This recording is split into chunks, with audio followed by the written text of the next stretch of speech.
Hey guys, Chad with Pure Media Systems. Today we're installing Klipsch AW-650 speakers out here on the patio for outdoor music and installing a Sonos amp inside. We'll show you the process along the way.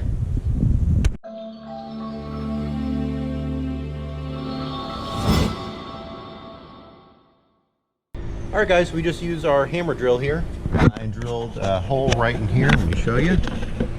Drilled a 1-inch hole right through so that we can get our HDMI cable and speaker cables right through. Alright guys, so you can see we used our fish rod here.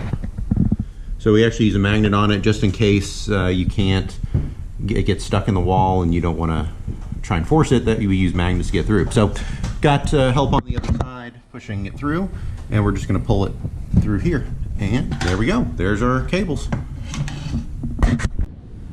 Alright guys, so we've got our HDMI cable, we've got Ethernet cable, as well as our 14-4, otherwise known as 14 gauge 4 conductor cable.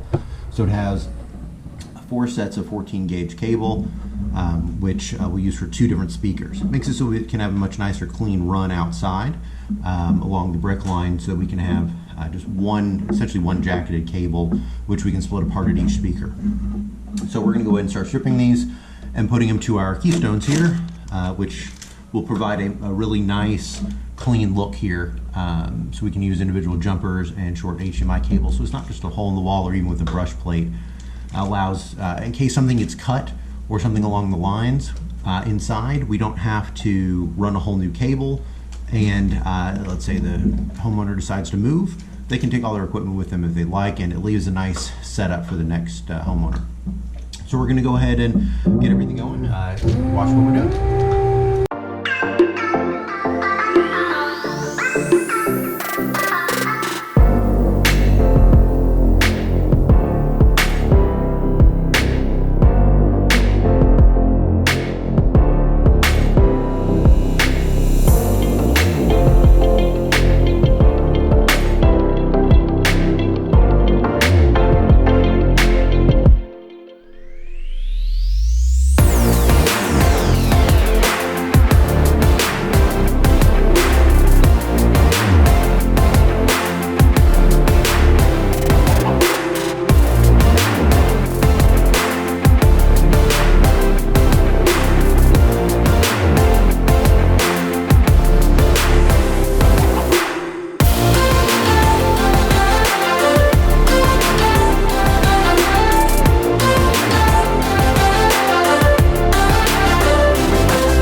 We've got our HDMI and Ethernet, as well as our speaker cables for right and left on the patio.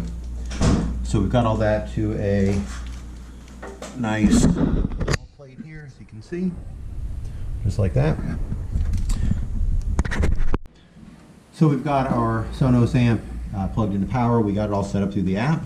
We're going to now plug it into our wall plate here with speaker interconnects. They have banana plugs in the end. These are really low profile banana plugs we like to use. So what that does is it provides a tight, secure connection into the back of the amplifier as well as into the wall plate. If we ever need to make adjustments or anything like that, we can easily unplug them from the amplifier, or the wall for that matter. Alright guys, we've got our AW-650s out here set up. The customer is ready for his outdoor TV. It's all wired and ready. We've got it all coming around the side here, going right into in through where his kitchen is, into the kitchen cabinet. We've got a Sonos amp.